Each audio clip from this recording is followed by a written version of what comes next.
Even the most careless person could spot the ominous signs. Some began to realize they hadn't seen the mountain god of this land in a long time. Where did he go? Is the mountain deity truly as that unfamiliar boy claimed? Has he grown angry at the people he once sheltered? Does he want them to leave this place? Perhaps the girl who has always conversed with the mountain will bring them the final answer. But would that even be the answer they want?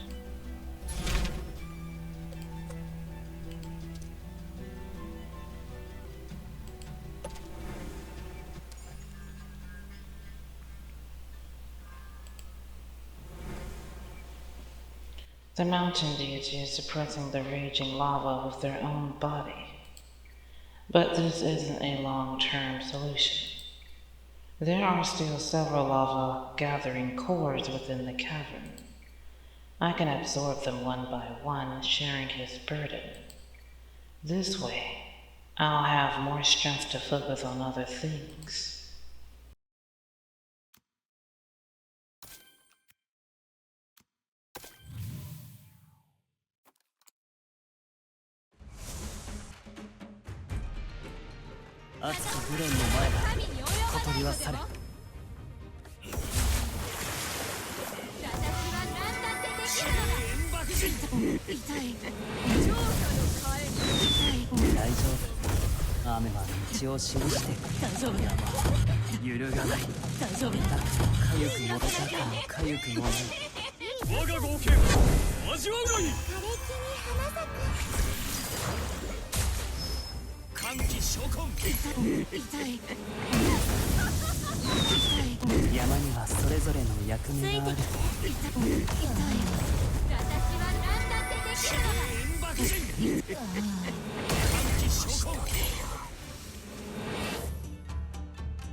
山は割れ、草木は灰に。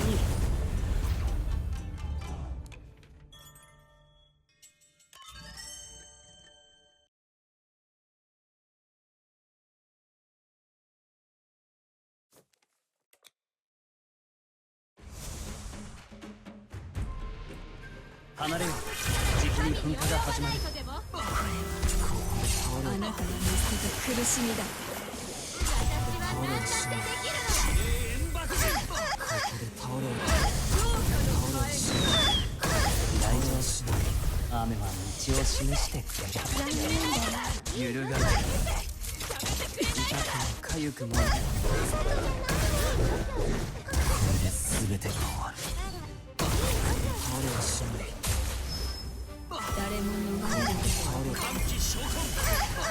で倒れる。ついてきて。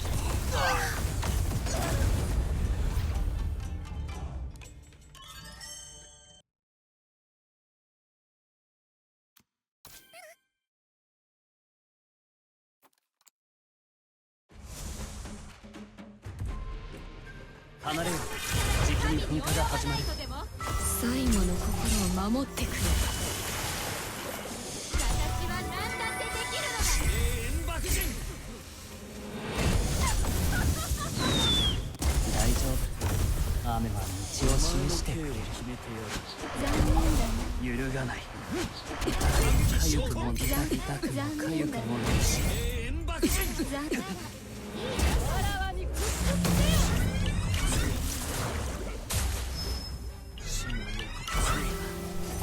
あなたが見捨てた苦しみだ。地の海に溺れなさい。浄化の替え。大丈夫、雨は道を示してくれる。誰も逃れることはできない。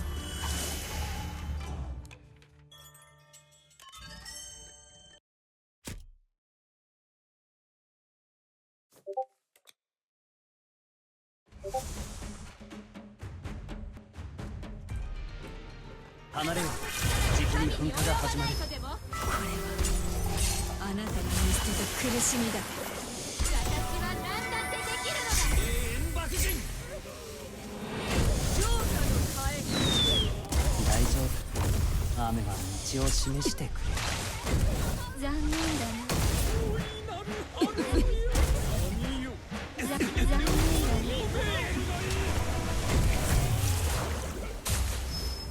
仲間に見捨てられたのか。ついてきて。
熱きグレンの前だ。小鳥は去れ。これはあなたが見捨てた苦しみだ。私は何だってできるのだ。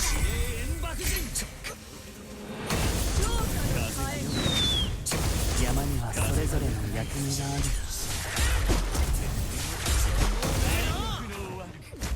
残念。風が良くなった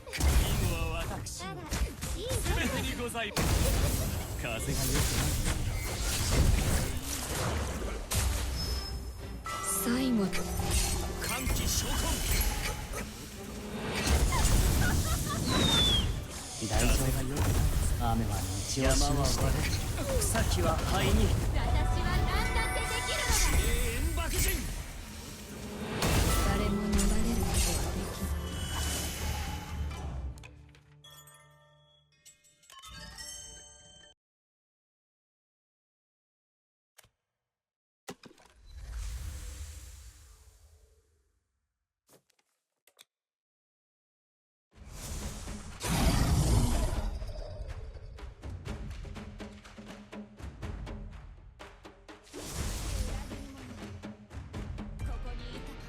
熱きグレンの前だ。神に及ば小鳥は去れ。誰も逃れることはできない。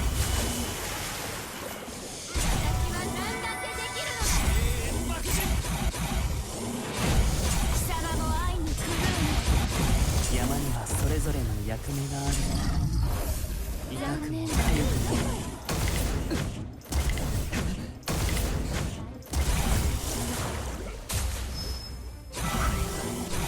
あなたが見捨てた苦しみだ。ついてきて。矢の道は蛇。山にはそれぞれの役目がある。私は何だってできるのだ。仲間に見捨てられたのだ。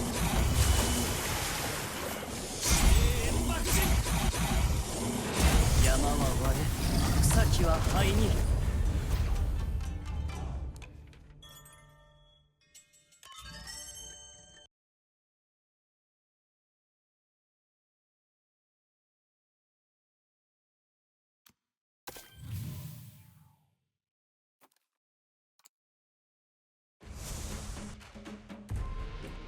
熱きグレンの前だ。神に及ば小鳥は去れ。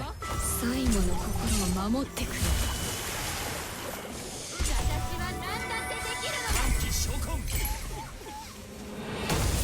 様も愛に狂う大丈夫。雨は道を示してくれる。の。残念だね。山は揺るがない。痛くも揺るがない。これはあなたが見捨てた苦しみだ。蛇の道は蛇。山は割れ、草木は灰に。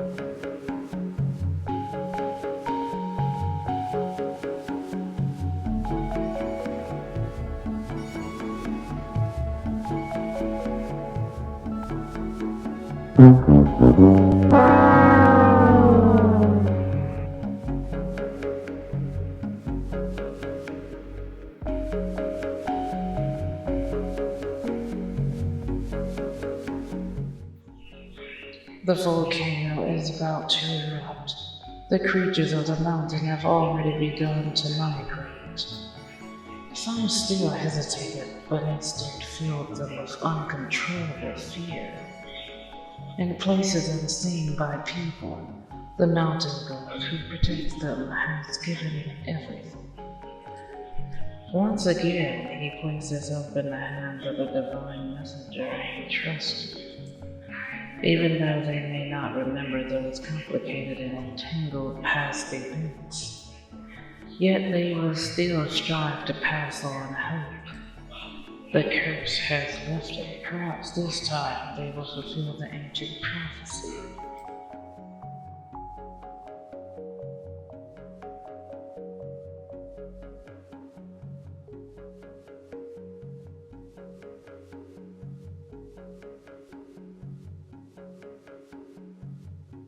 Someone bound to you by fate stands before you, yet neither recognizes the other.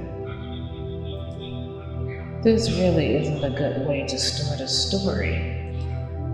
But having a companion to strive alongside you to save everything, that is the greatest blessing. Kazagua can cool the gathered magma. Then I'll take it upon myself to reinforce the remaining safeguards. Before that, we'd better discuss this matter again.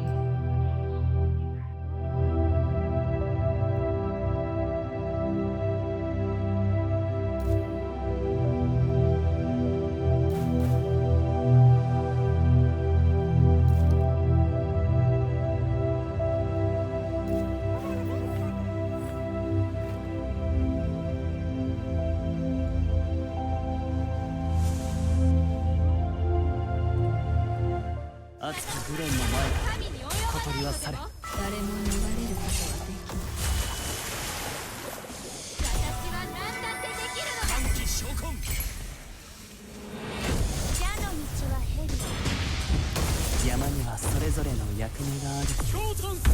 残念だ。我が合計味わうがいい。残念だな。揺るがない。最後の心を守ってくれ。貴様の愛に狂うなりついてきて。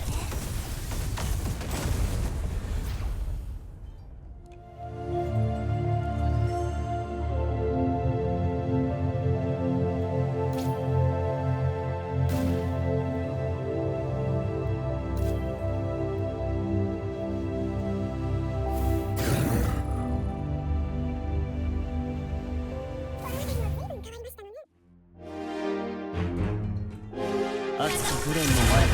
小鳥は去れ。最後の心を守ってくれ。危険に刺される。私は何だってできる。貴様の愛に狂うなり。大丈夫。雨は道を示してくれる。揺るがない。残念だ。強い好奇心だ。命を落とすことになりますよ。大丈夫。雨は道を示してくれる。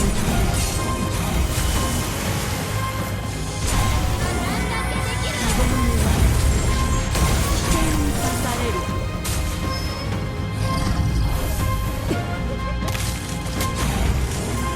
最後の心を守ってくれ。じきに噴火が始まる。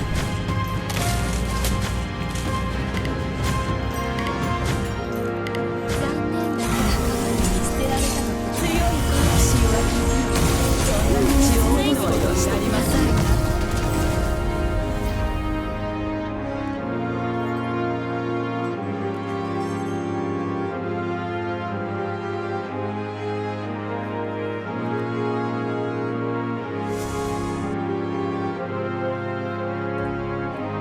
熱きグレンの前だ。神に及ばない小鳥は去れ。最後の心を守って強い好奇心は命を落とすことになりますよ。大丈夫。雨は道を示してくれる。お仕置きをしないとダメです。揺るがない。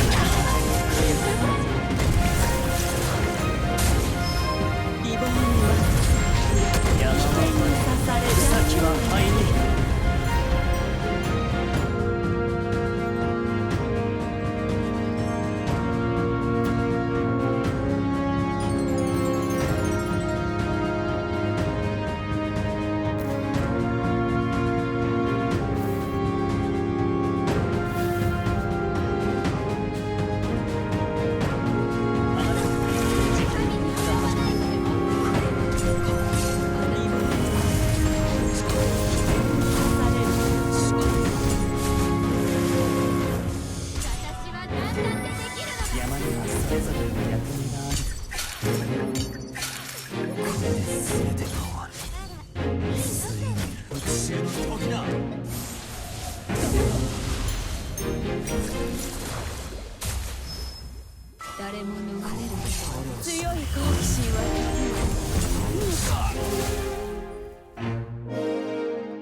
If you don't tell me the truth, I won't leave. Those who live here understand the mountain deity's temperament. Do you think a few casual words can make everyone abandon the land their ancestors have lived on for generations? As you can see, the volcano is on the verge of eruption. The mountain deity is suppressing the lava. I'm merely a fragment of their power, their messenger. Rather than sinking deeper into panic and sorrow, I hope you can leave as soon as possible.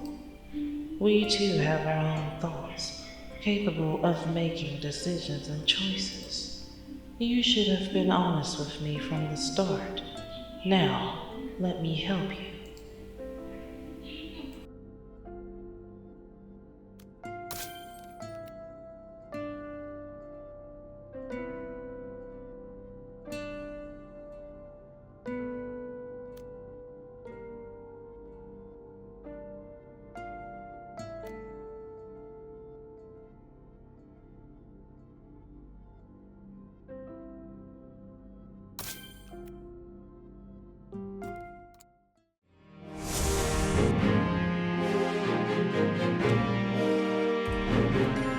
熱き無念の前だ悟りは去れ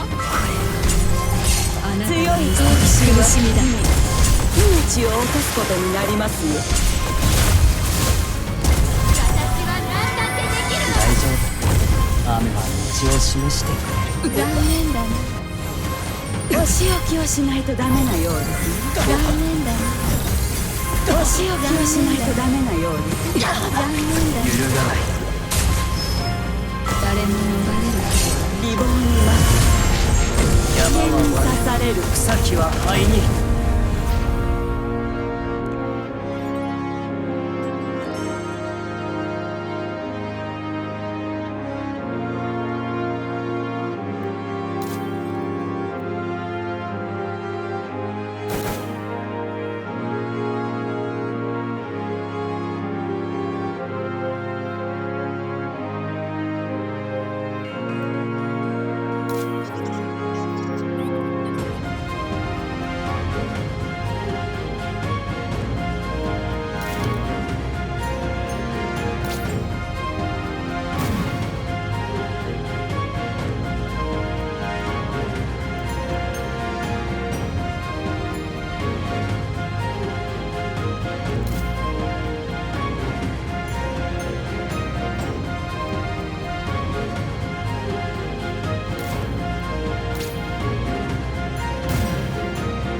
あなたにお会いできましたね。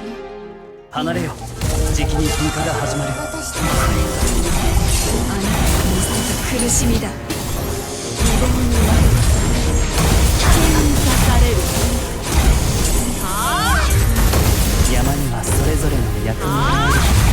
山は割れ、草木は灰に。お仕置きをしないとダメなようですね。残念だな。最後の心を守ってくれ。強い好奇心は時に命を落とすことになりますよ。お仕置きをしないとダメなよう大丈夫。雨は道を示して。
命を落とすことになりますよ。大丈夫。雨は道を示している。ついてきて。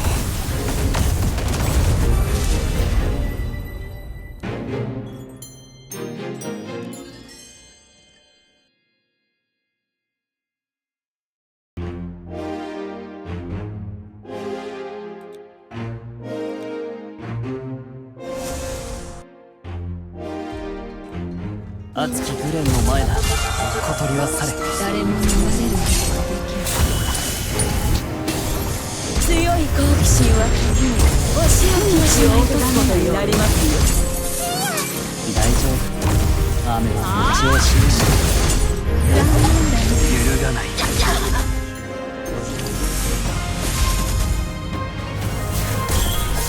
最後の心を守ってくれ。希望に待つ。山は刺割される。れ、草木は灰に。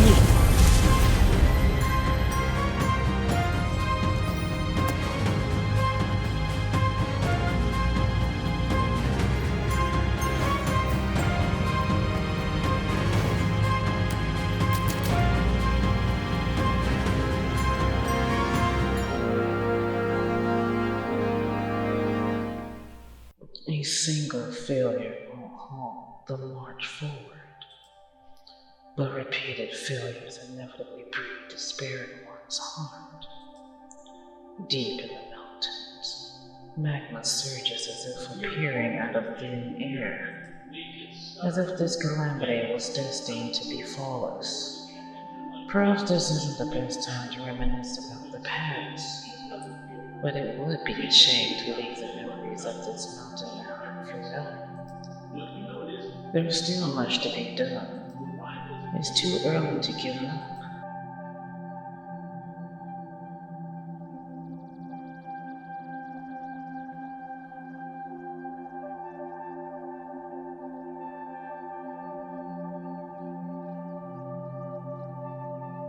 The lava still couldn't be fully suppressed, and the risk of eruption remained. Blockage is inferior to dredging. Since things have come to this, why not carve a passage through the mountain's interior? Divert the lava to the wilderness. We might lose that cherry forest, but there's no helping it.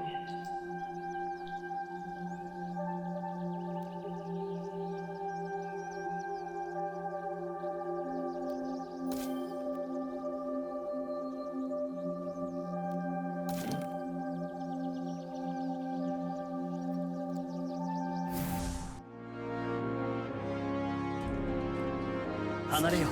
じきに噴火が始まる。仲間に見捨てられたのか。強い好奇心は時に命を落とすことになりますよ。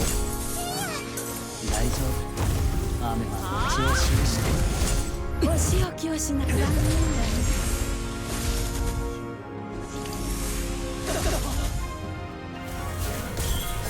最後の心を守ってくれ。希望に惑わされ、山は刺される。草木は灰に。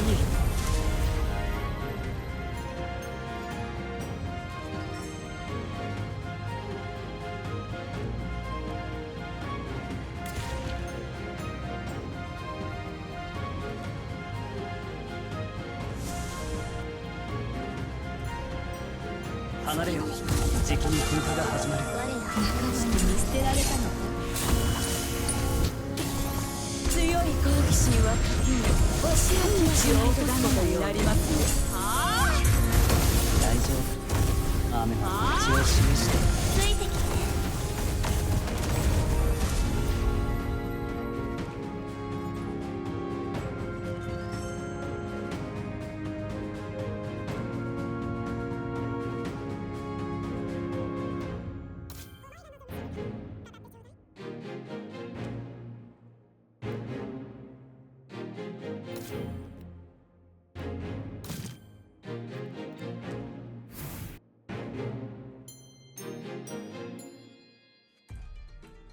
熱きグレンの前だ。小鳥は去れ。これはあなたが見捨てた苦しみだ。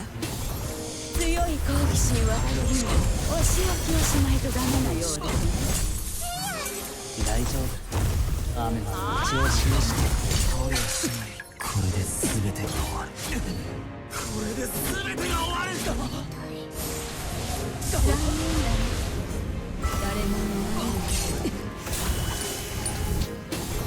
希望に待つ。山は割れ、草木は灰に。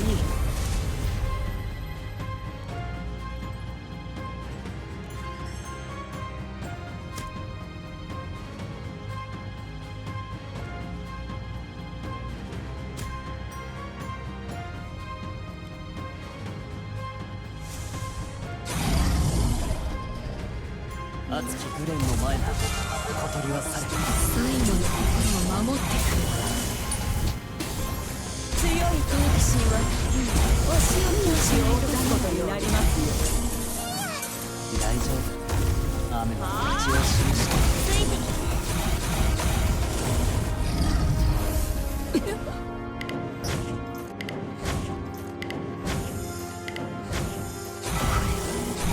あなたに見せた苦しみだ。希望にはそんなにされるのはよしてください。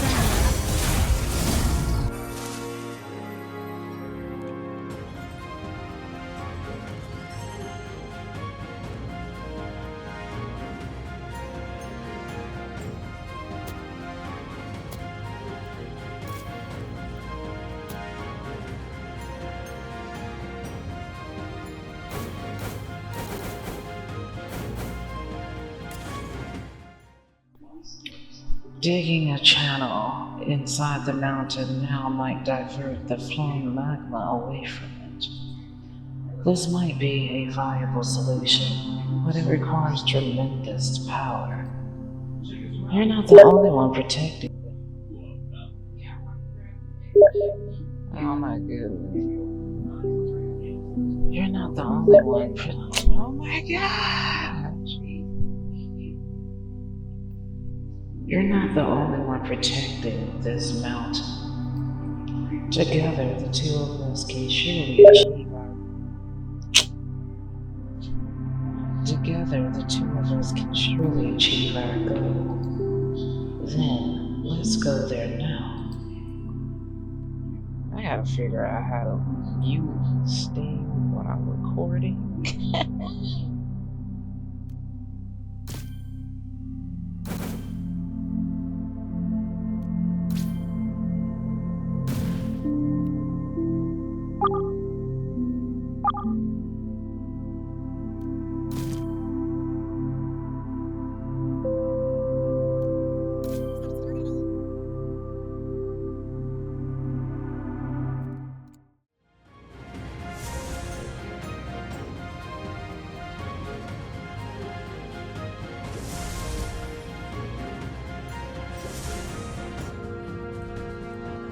離れよ。じきに噴火が始まる。我らを照らして。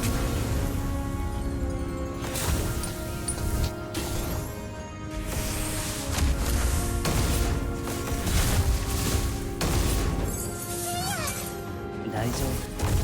雨は道を示してくれる。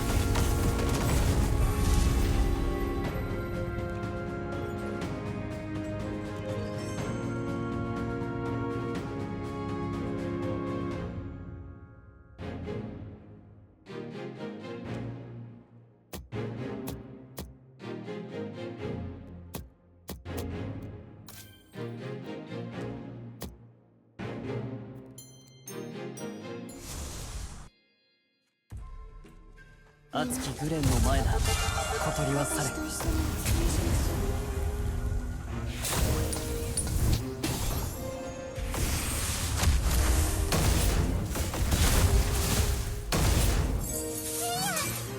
山にはそれぞれの役目がある。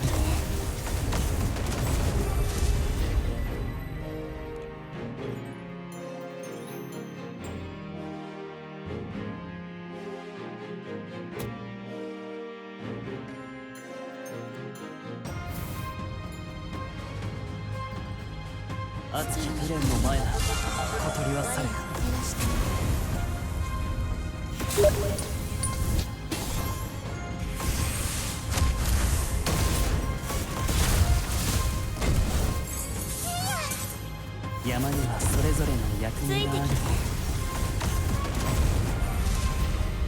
熱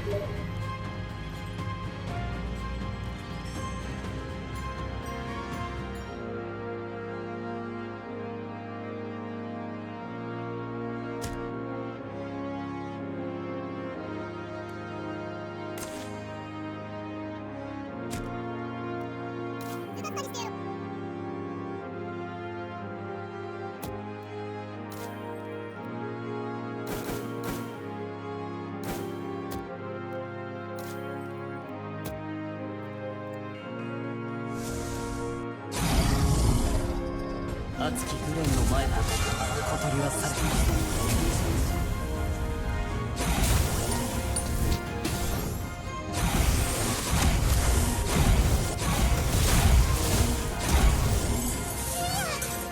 大丈夫。雨は道を示して。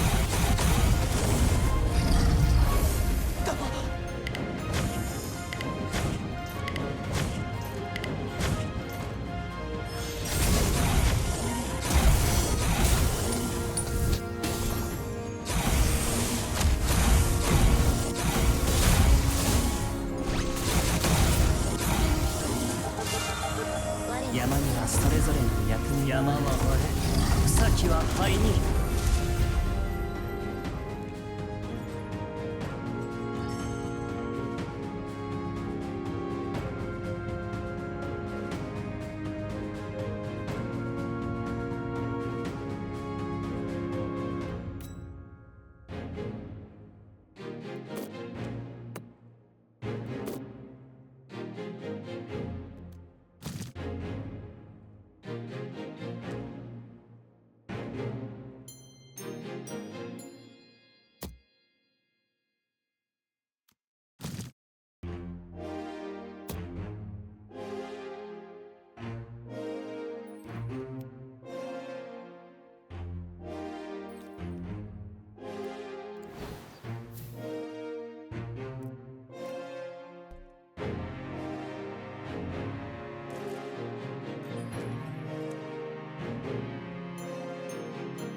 Gave it their all, yet in the end, things didn't go as hoped.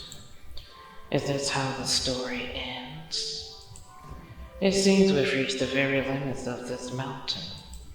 No matter how hard one strives, feeble strength cannot conquer nature. But is nature truly our enemy? We are the mountain itself.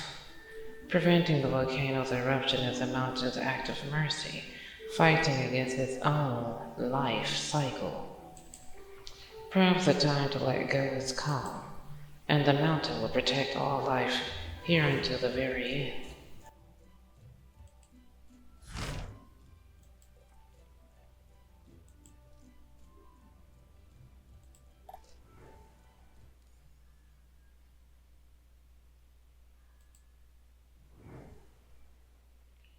This is the last resort.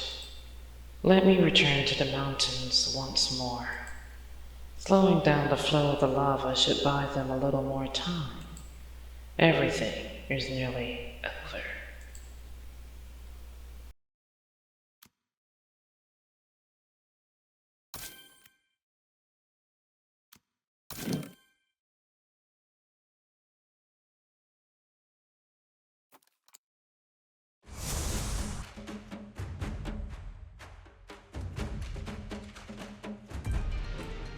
「熱きグレンの前だ。小鳥は去れ。」照らしたま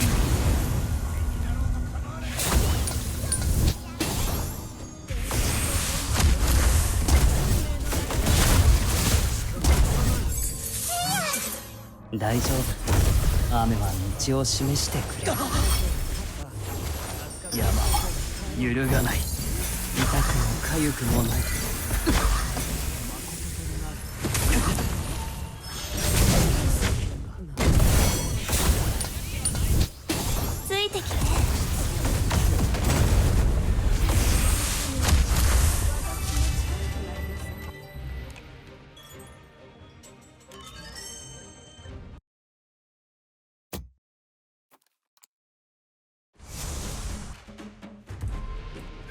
離れよ。じきに噴火が始まる。我らを照らしたま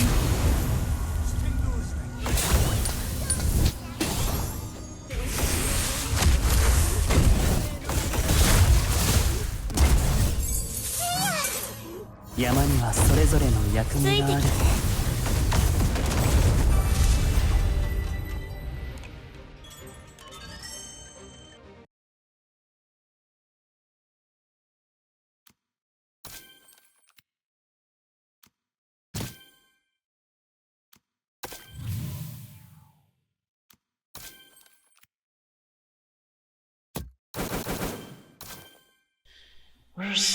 We're saved, thanks to the mountain deity's protection and a divine messenger.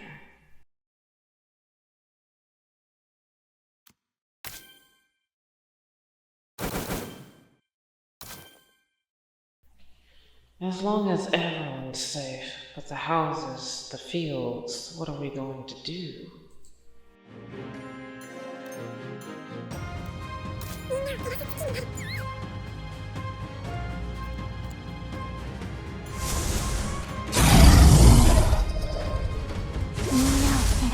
Fukengaku 熱きグレンの前だ。小鳥は去れ。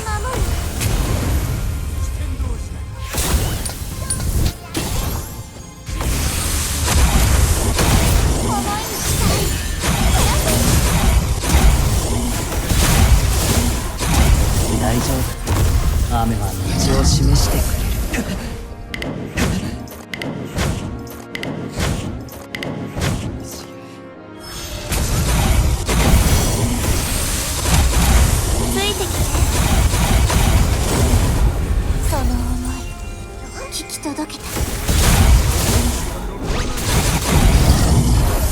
山は揺るがない。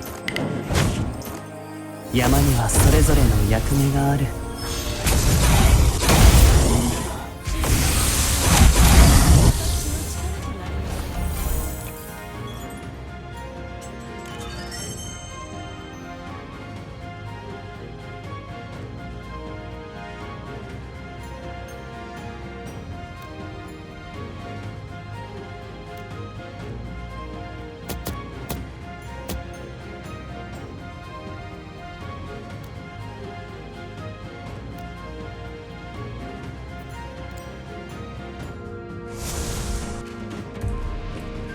離れよ。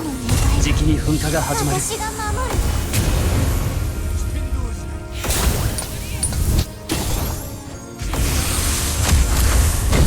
思いの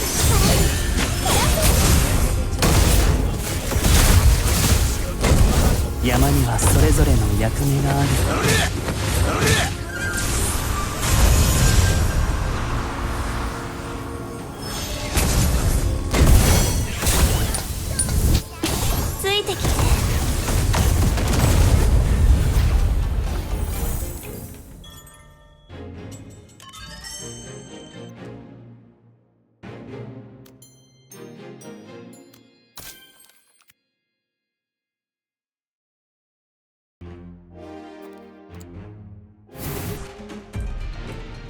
離れよ。じきに噴火が始まる。私が守る。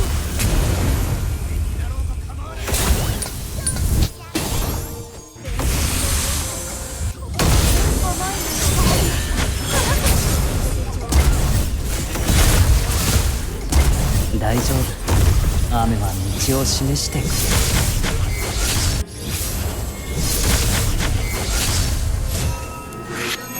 痛くも痒くもない。心を開いて。ついてきて。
The volcano really erupted.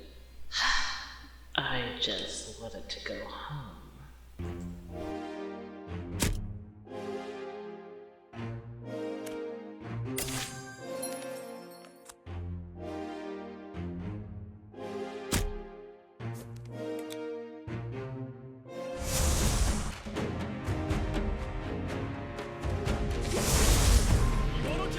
離れよう。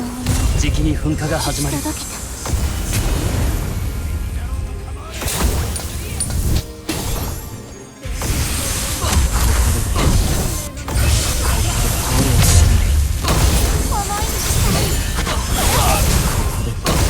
山にはそれぞれの役目がある。山は割れ、草木は灰に。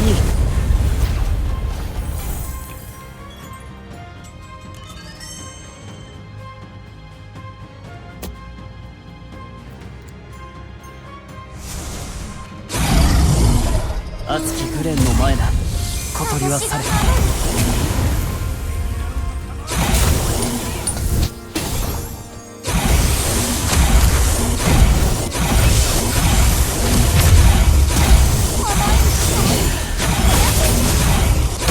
大丈夫。雨は道を示して、草木は灰に。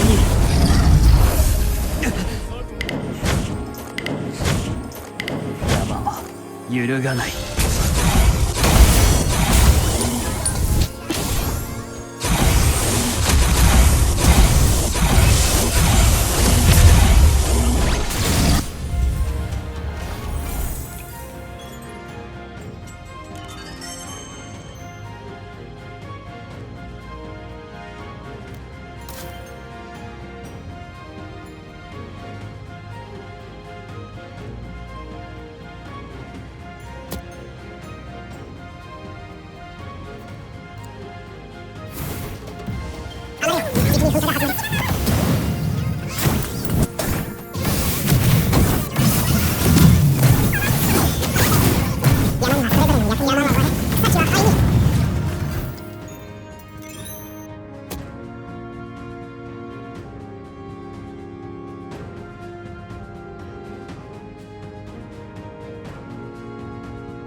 The world fell into silence after the cataclysm that darkened the heavens and the earth.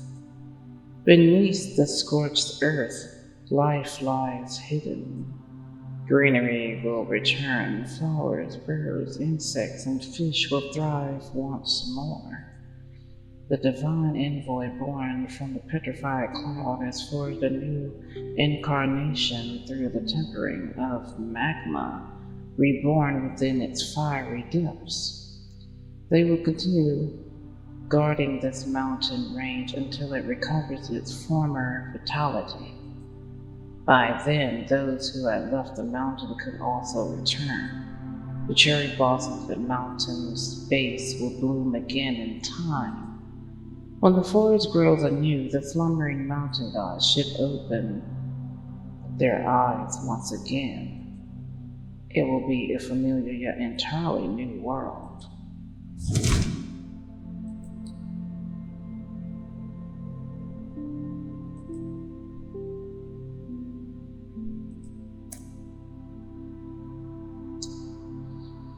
Let's see, how long do I have to read these?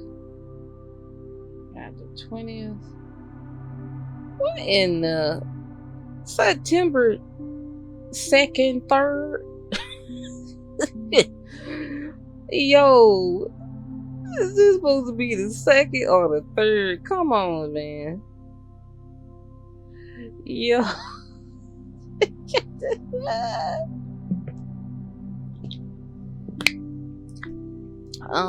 NE. Do y'all have anybody that be proofreading y'all stuff? Cause what is this? So I don't know if I got to the second or the third to read these stories. I don't freaking know.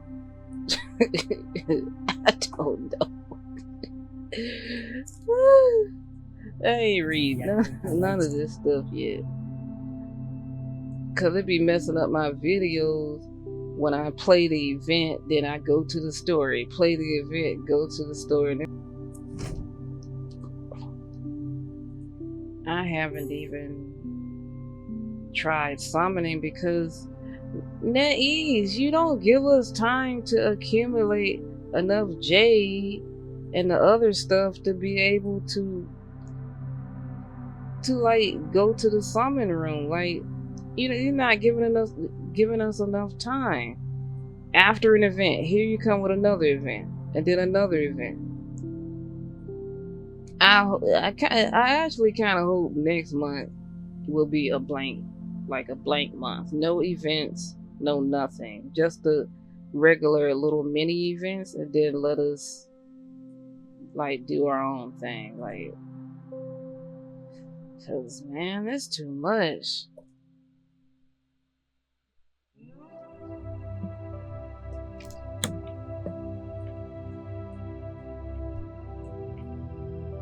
Flying embers settle into fertile soil, and a life springs forth from it. The waiting felt like an instant, yet also an eternity. It's time to go home. The story of Fukengaku has turned to a new page.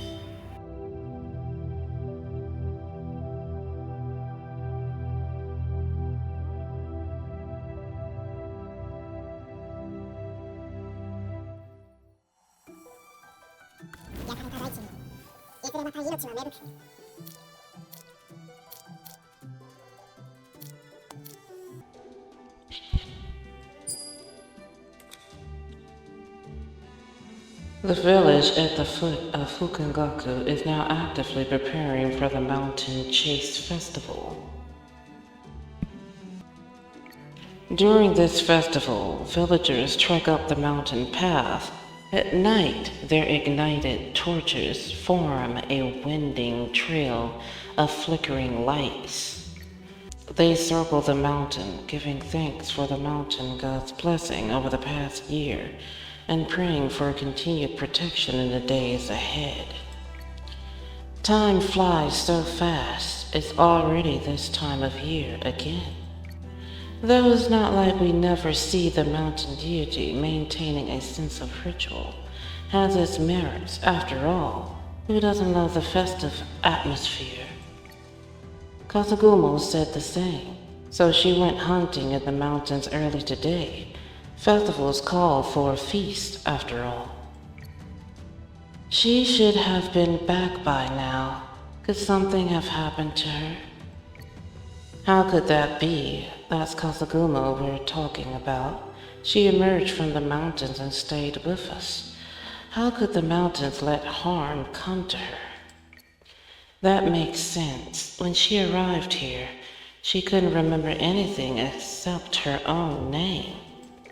No parents, no origin, no destination, yet more familiar with the mountain than its village. He is light and ethereal, just like Misty. Moreover, though Kazugumo rarely boasts about it, she can summon rain clouds in her palm and even freeze frost in the summer. Kazugumo initially said this isn't some real divine power to command the wind and rain. She thought everyone could do the same. Just as they said, she is a child of the mountains. In the mountains. Buukuma, what brings you to Fukengaku? I heard the Mountain Chase Festival is approaching, so I came to experience the folk customs firsthand and add new chapters to my collection of stories. How have you been lately? I suppose what you really want to ask is whether the books in the mountain library are safe. I never said that. However, if you're willing to generously share, the mountain deity indeed uses the power converted from the vault's hidden scrolls to sustain my existence. Fortunately, only a small portion of the books are needed. Some of the children I taught have already spread their wings, so both the books and I are doing fine. Is that so? Then congratulations are in order for you. Actually, you came at the right time. There have been some changes in the mountains recently, and I suspect the mountain god has gone missing. This is no small matter. Do the people in the mountains know about this? They were merely suspicious. After all, not everyone gets to see him every day. But even Chitose rarely appears. I feel like something's not right. On the way here, I noticed many animals migrating away from Fukengaku. This might be an omen of something significant about to happen. Perhaps you remember that Fukengaku is actually a volcano. This volcano has never erupted in all my memory. That's already more than several lifetimes for an ordinary person.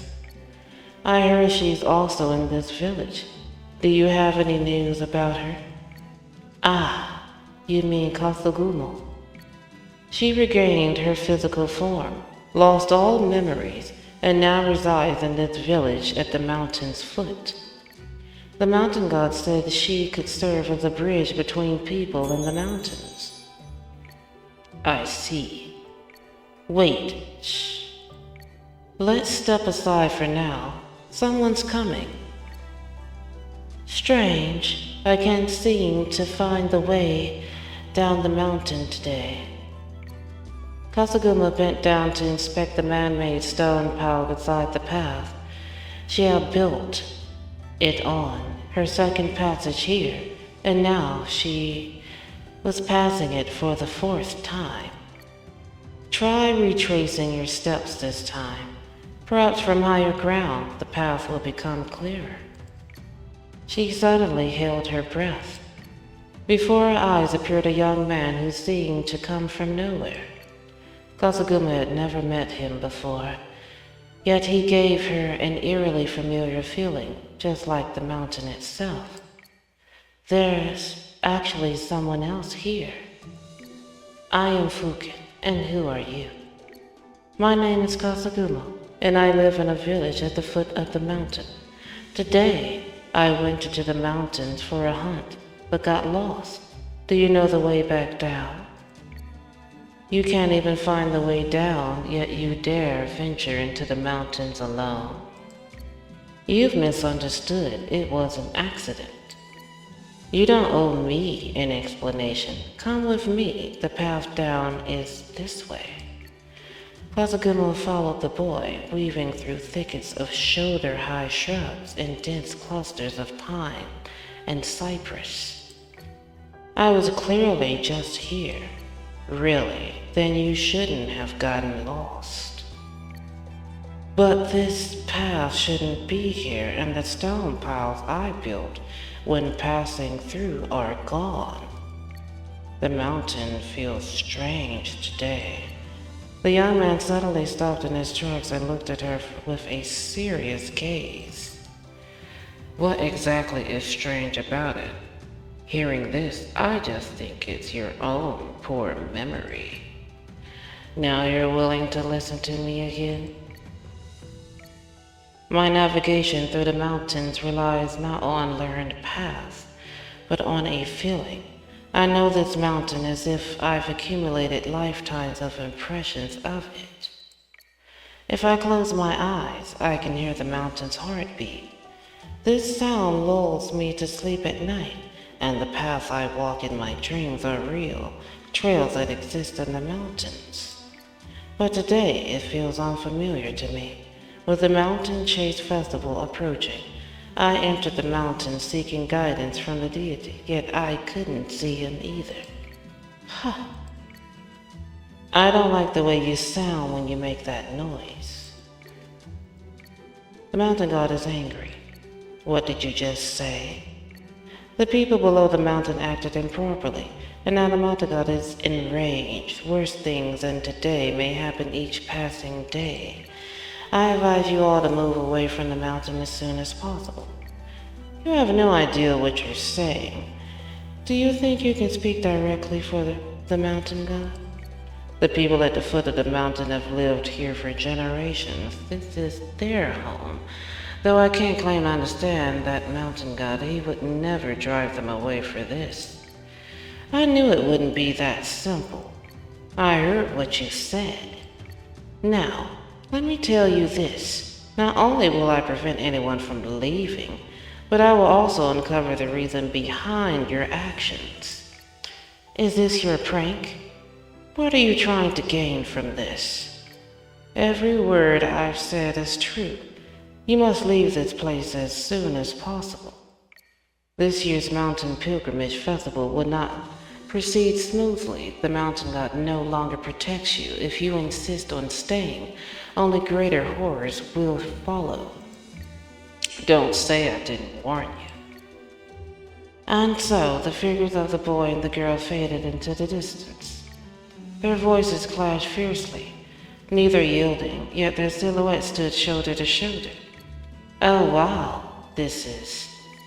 I thought no one in this world would ever see him again.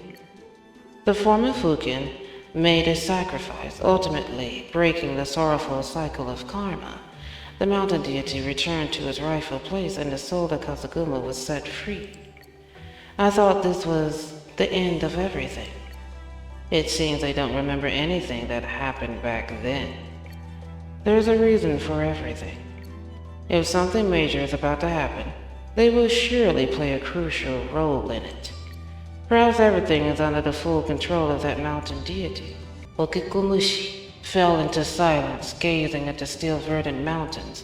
For a long while, she said nothing. If things really unfold the way you just speculated, perhaps we should visit the 6th tier archives together. With pleasure. After all, preparing for the worst is better than mending the fold after the sheep are lost. Fuken led Kasaguma through the mountain forest. He took her on many detours before finally leaving the area she couldn't escape from no matter how hard she tried. Finally, Kasaguma saw the scenery she truly recognized. I'll see you off here. You should know how to proceed from here on. The mountain does not welcome you. Don't come back. You and those people from below should leave Fukengaku as soon as possible. You. No sooner had Kasaguma spoken than Fuken's figure vanished, as if he had never been there at all. What's going on? She quickened her pace and followed the mountain path back to the village.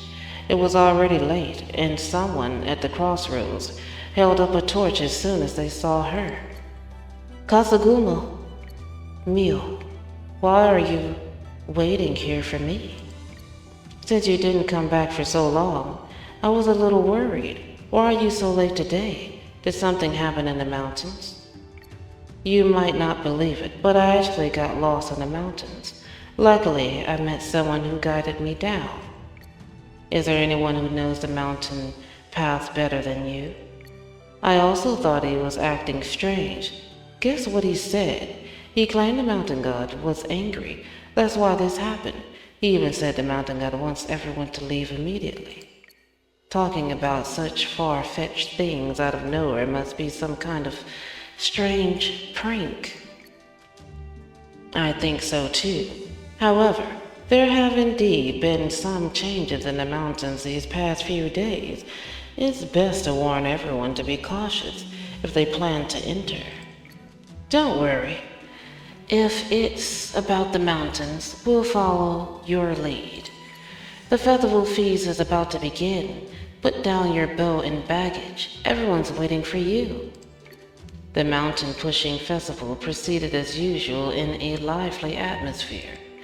At the foot of the mountain, Kazuguma was warmly surrounded by her friends. She saw the lights of the festival glowing on the 2 peaks of Fukengaku in the distance, accompanied by faint singing. The peak of Fukengaku is perpetually snow-capped, rarely visited by anyone. I wonder what sights await at the 10 stairs of the summit. Perhaps that divine being is watching over everything from there. Though she enters the mountains daily, she has never once laid eyes on the true form of the mountain deity. Yet every time she hears others speak of it, she feels an inexplicable warmth. How could such a mountain deity, who has sheltered its people for generations, drive them away from their ancestral home? Kazuguma gazed at the distant peaks, clasped her hands together, and closed her eyes. Please, mountain god. At first, Kazuguma didn't take Fuken's words to heart, but soon she realized this might not just be a cruel joke. Every day from now on will be worse than today. I advise you all to leave this mountain as soon as possible. This abrupt warning seems to be coming true. Kazuguma, have you heard? There's a huge breach in the eastern village's irrigation channel. This year's spring floods are already stronger than usual. It's as if even the perennial snow atop the peaks has melted away. The breach flood waters submerged most of the fields. Those present tried every possible method but couldn't salvage much of the crops. How could this happen? I remember just a few days ago, only the water wheel was damaged. When the samurai living in the city returned to the village, they even offered to help repair it. Indeed, in over a decade, nothing like this has ever happened. When it rains, it pours. The water wheel hasn't even been repaired yet, and now the irrigation channels can't hold up. Then what about this year's harvest? Won't it be lost? The village still has some food reserves, but it's uncertain how long they'll last. If something else unexpected happens. There's no time to worry about what hasn't happened yet. Let's focus on solving the problem at hand.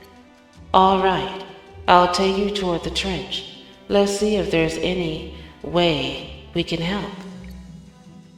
You're here. Samurai, how's the situation now? Can the trenches still be restored? Fixing the ditches and water wheels will only take a few more days. I just heard them talking about the mountain deity's wrath. Kazuguma turned to Mio in surprise, who scratched her head sheepishly. Lately, more than one person entering the mountains has encountered the individual Kazuguma mentioned earlier. Most dismissed it as a prank or, at most, a mountain legend. But lately, these misfortunes keep piling up. If rumors spread, someone might take them seriously. Since I returned a few days ago, I've noticed an increase in wild beasts attacking from the mountain. The day before yesterday, a house in the east was partially damaged by falling rocks. Fortunately, no one was in the house at the time, and the owner has relatives, so they won't be left without a place to stay. Kazuguma, do you think, could it truly be the wrath of the mountain god?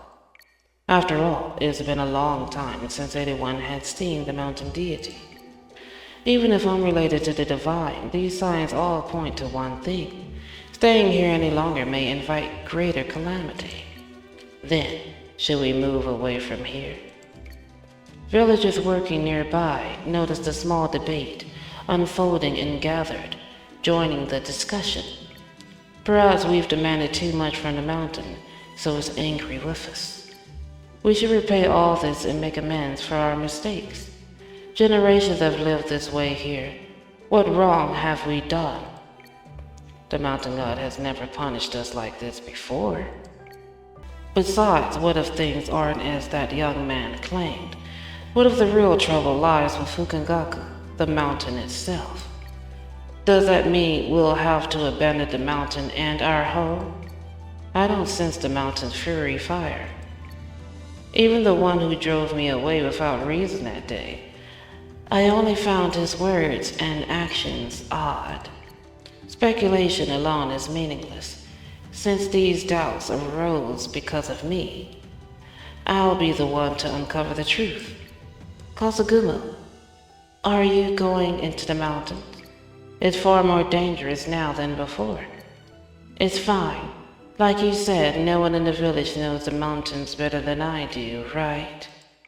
I promise I will return safely with the answers. Kazaguma once again set foot on the mountain path she had traversed countless times. This time, the mountain no longer felt unfamiliar to her. It seemed to further confirm that there was something strange behind her previous experience of getting lost in the mountains. She suddenly halted, warily eyeing the bushes nearby, but soon she lowered her guard. Probably just forest animals. Lately, the birds, beasts, insects, and fish in the mountains have been restless. Kazaguma quickly walked away. Behind her, Okakumushi and Bukuma emerged from the bushes she had been staring at. She has returned. She came here seeking answers.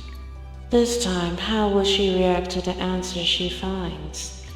If you hand her the soul dropped again, like last time, the future will unfold as one might expect, not necessarily.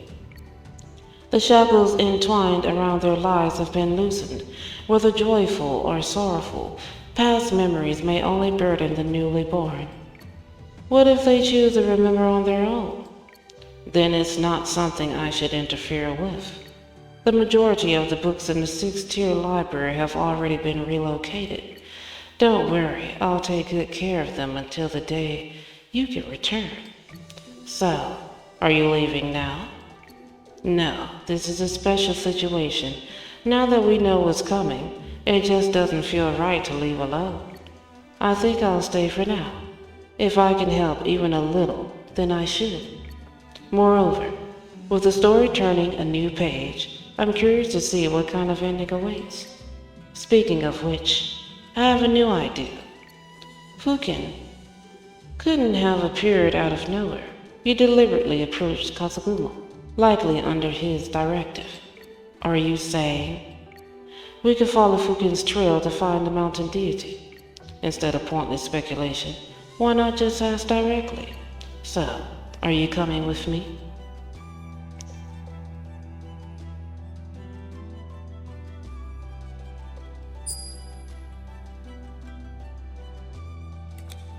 Kazaguma returned to the mountains. Once again, she heard the voice from the depths of Fukengaku, like a heartbeat, like a pulse. And this once hidden heartbeat now reverberates through her spirit, nearly deafening. No! The temperature of the mountain spring has changed, and herds of animals are fleeing down the slopes. The mountain trembles and shudders. The clouds, at its peak, darken to a misty gray, while tiny streams below blush faintly red. Fukengaku has never shown such behavior before, yet a similar scenario seems familiar. I think I came across it in one of the old books collected at Neo's house. Earth tremors, misty clouds, changes in streams, animal migrations. The volcano is about to erupt. Kazaguma was startled by her own thoughts, but once this idea surfaced, she realized it explained all the strangeness she had encountered. No matter how much she wants to deny this possibility emotionally, the unfolding events have already laid the evidence before her eyes. If the volcano truly erupts, everyone will have no choice but to leave Fukengaku. I must hurry and inform the villagers. She intended to turn back and descend the mountain immediately, but suddenly halted in her tracks. No. This mountain has been silent and peaceful for too long. The people below waged wars, then sought peace. Generations thrived noisy and bustling, only to eventually fade into the mountain's silence. Disaster feels like a distant legend. With just my word alone, they wouldn't easily believe the volcano would erupt, and even if they did, they might not resolve to leave immediately. I need to find more evidence to support my claims, preferably someone else who understands the situation. The villagers still think everything is just the mountain god's wrath. But speaking of the mountain god, by the way, Fuken. Though vague in wording, Fuken was the first to urge the villagers to leave Fukengaku immediately.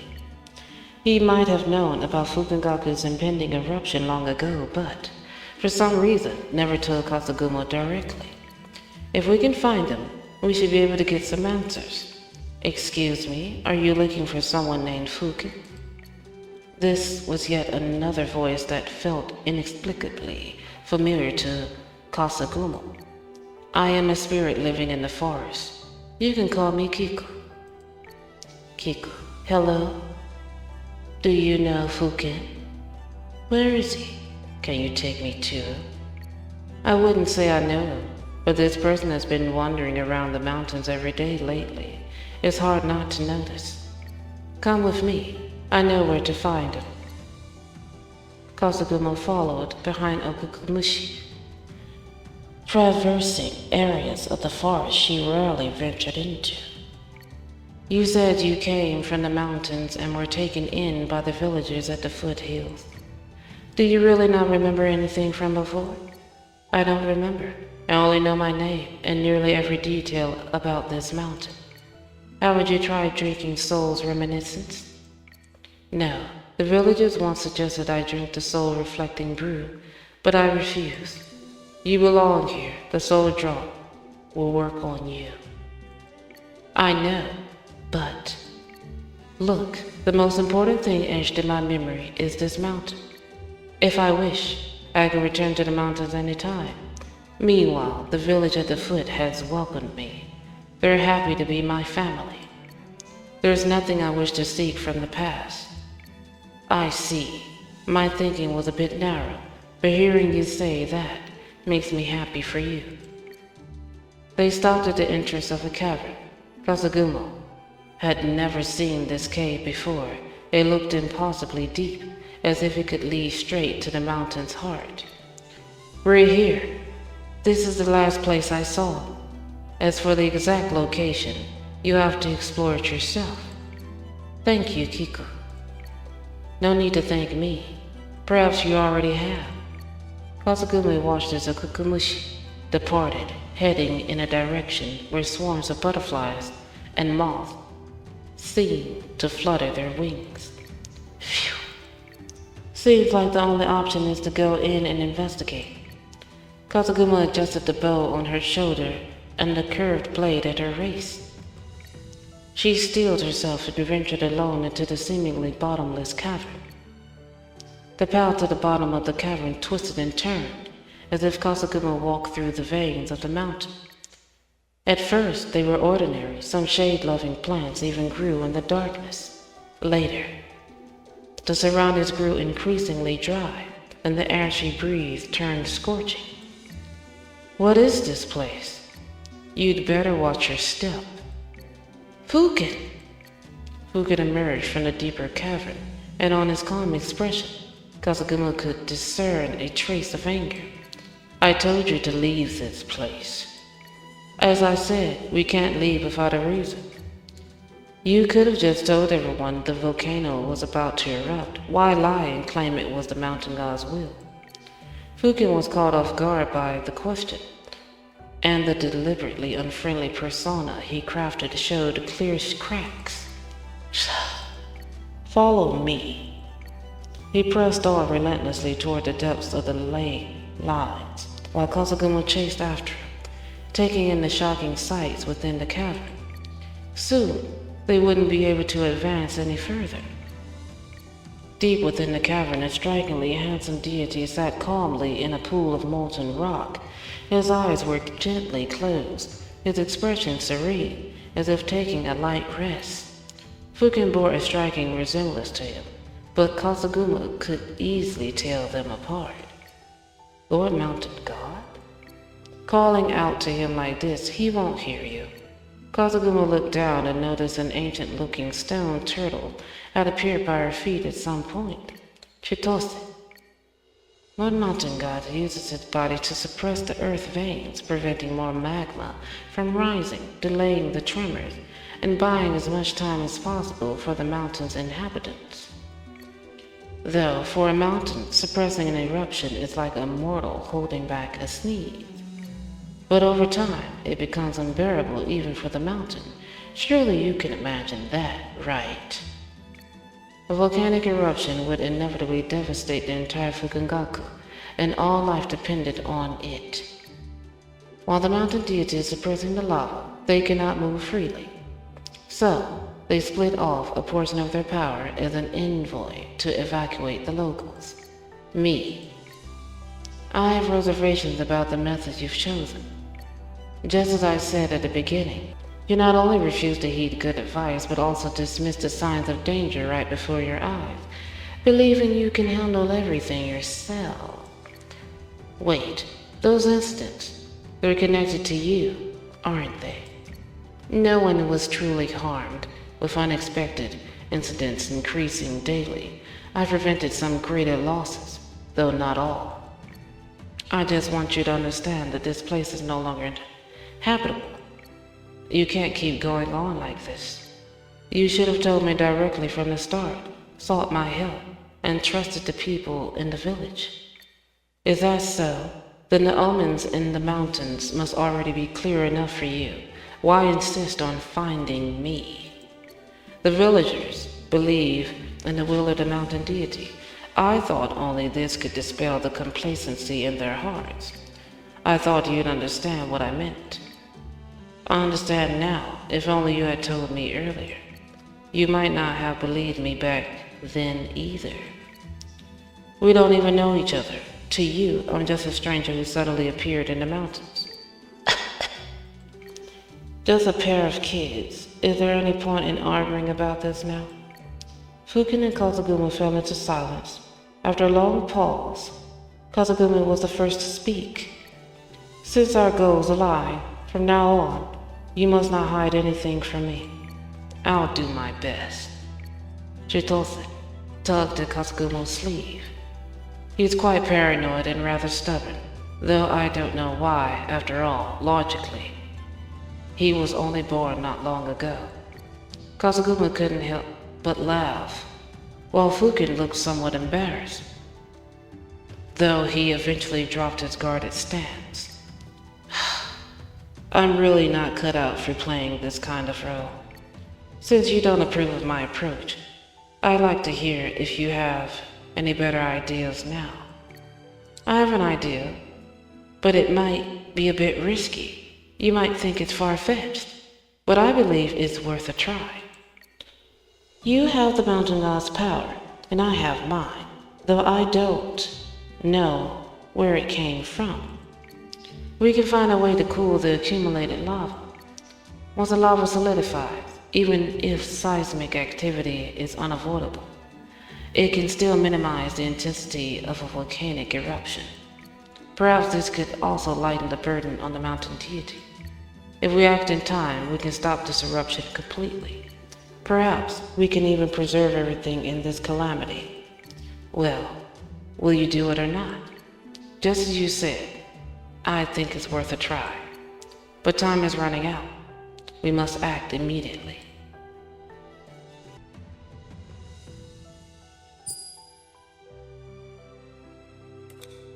A long, long time ago.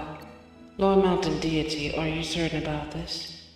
Chitose, a mountain stays evergreen because of the life it sustains. This peak grows every single day and new strength fuels it over time. The spiritual veins have not only been fully restored but have also grown anew. Fukengaku's eruption will inevitably bring disaster, yet the mountain's myriad forms will renew in its wake. The fertile land and vibrant life here also stem from an eruption in the distant past. However, for me, this once in a millennium catastrophe is nothing more than a light, indifferent slumber. Yet, For the other inhabitants of this mountain, it holds immense significance.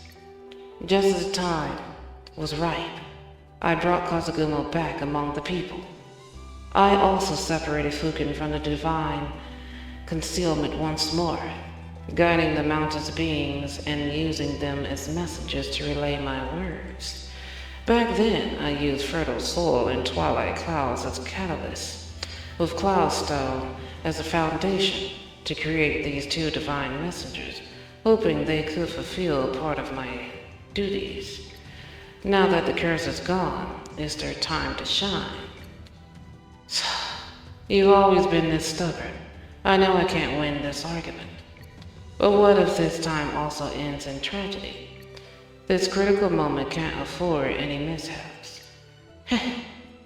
What they're facing now is far more troublesome than anything before. Moreover, the lessons learned from the past experiences leave marks on the soul, even if forgotten. I believe they'd make different choices under such circumstances, wouldn't they? Cloud and stone together, perhaps it would take on new meaning as well. Deep within the veins of Fukengaku, magma continues to rise, gathering together. Once it accumulates to a certain extent, it will burst through the fragile parts of the mountain and erupt. These accumulated lava pools are scattered across the mountain, and every fissure could be their exit point. The lava had already reached the critical point of eruption long before. If not for the mountain deity suppressed, calamity might have already befallen us. We need to cool them down one by one. The power of clouds and rain can cool molten rock. The strength of mountains and stone fortifies the earth. Kazugumo had never consciously utilized her powers. No one in her village possessed such skill, so she lived an ordinary life just like them. But when her power touched Fuken's, it began to flow naturally. Deep slumber. Deep slumber. She murmured as her power, like icy mist, seeped into the mountain's body, cooling the erupting magma into solid rock. A hazy dust spread, shrouding everything in a mist-like veil. Fuken peered through the mist, the silhouette of Kazugumo faintly reminding him of fragmented memories, but soon the mist dissipated, and all he saw was Kazugumo standing before him once more. We might actually be able to stop this eruption. Actually, I meant to ask earlier.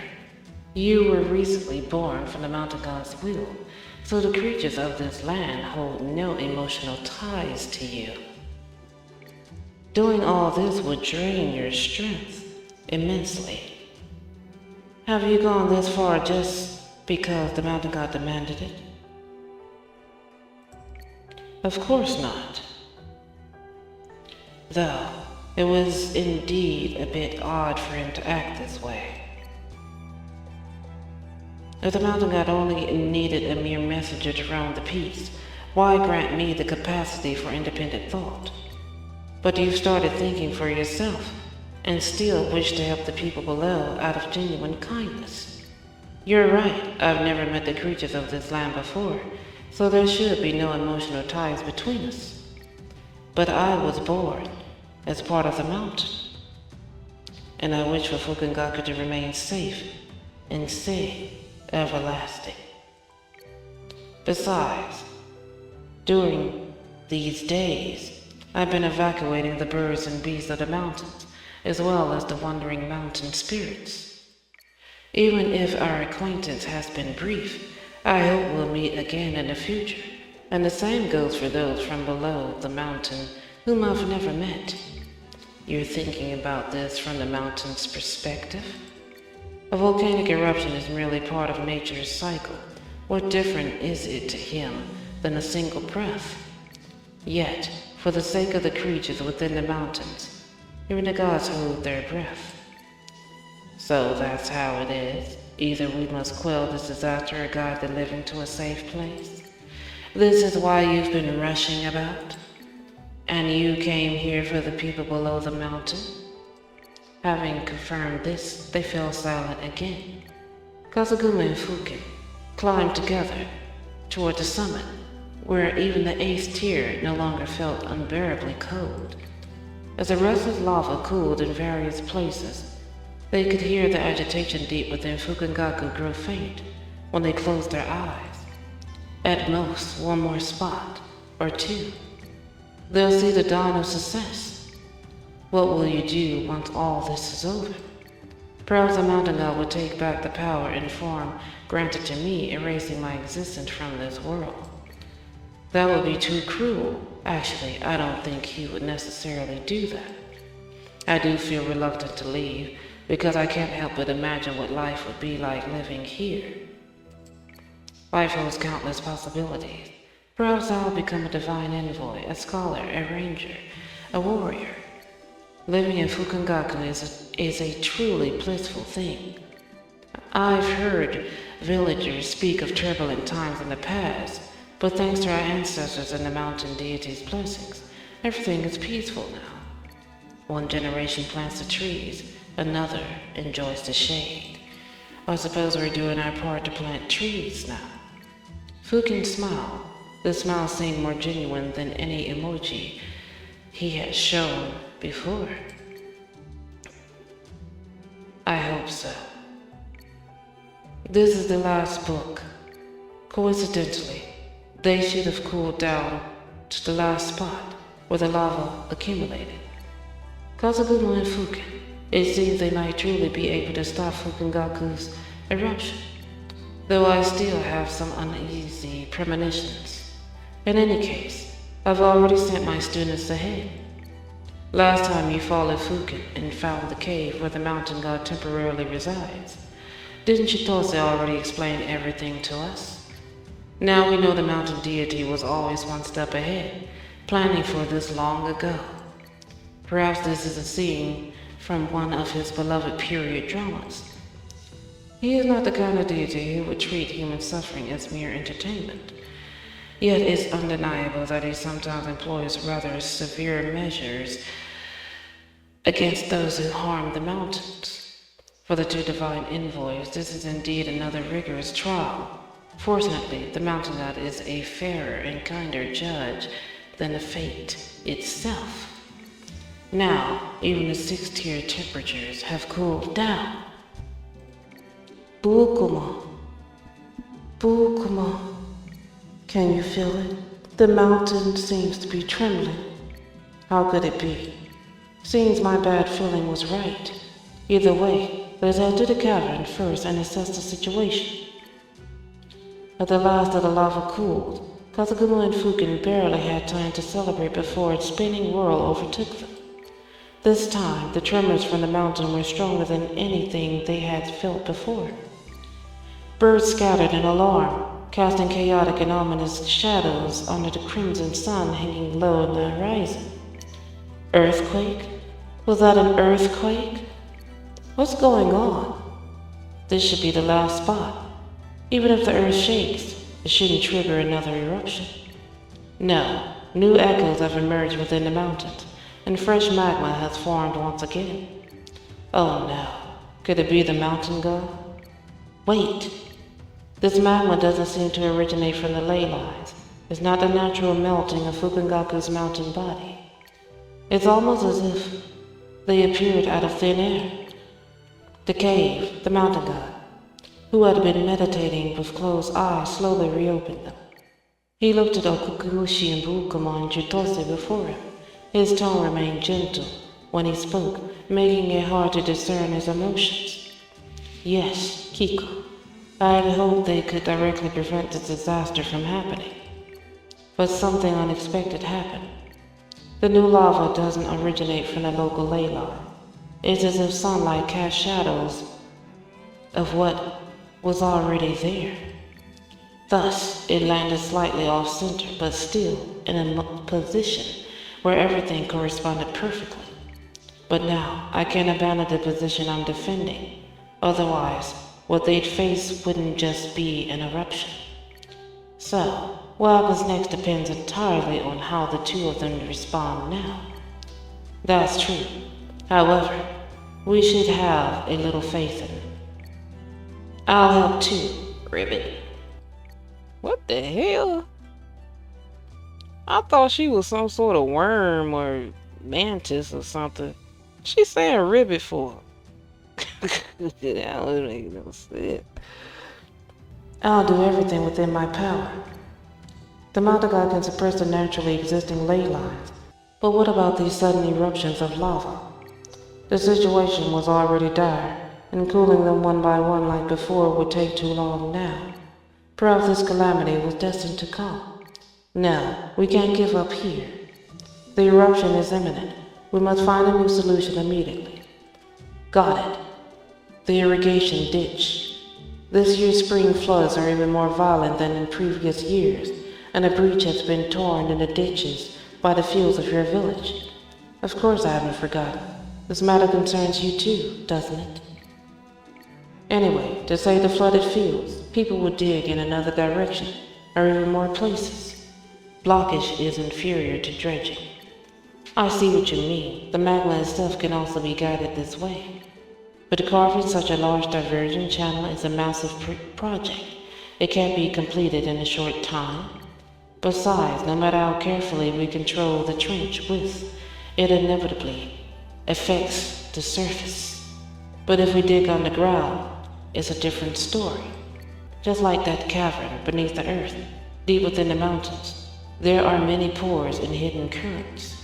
If we use them wisely, we might achieve twice the result with half the effort. Besides, if the lava could just flow underground, it'd be much safer for the creatures above. But how can we possibly excavate underground? It's too difficult. Not only is there a lack of light, but also tools. We know almost nothing about the internal structure of the mountain. Even if success isn't guaranteed, it is always worth a try to ensure safety. We must first evacuate the creatures and the residents of the mountains. Let's split up for now.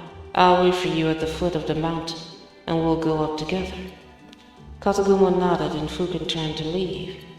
Though they had devised a solution, when they looked up, the sky loomed low, shrouded in deep twilight. Fuken raised a hand, summoning mountain spirits as specks of light rose from the still trembling earth. The lights gathered briefly by his side before quickly dispersing, traveling to every corner of the mountain, delivering the final message of a path to survival to the ears of all living beings. Night gradually fell, yet the sky blazed crimson from the mountain's peaks. Between the earth's fissures, faint embers flickered. The catastrophe is about to arrive.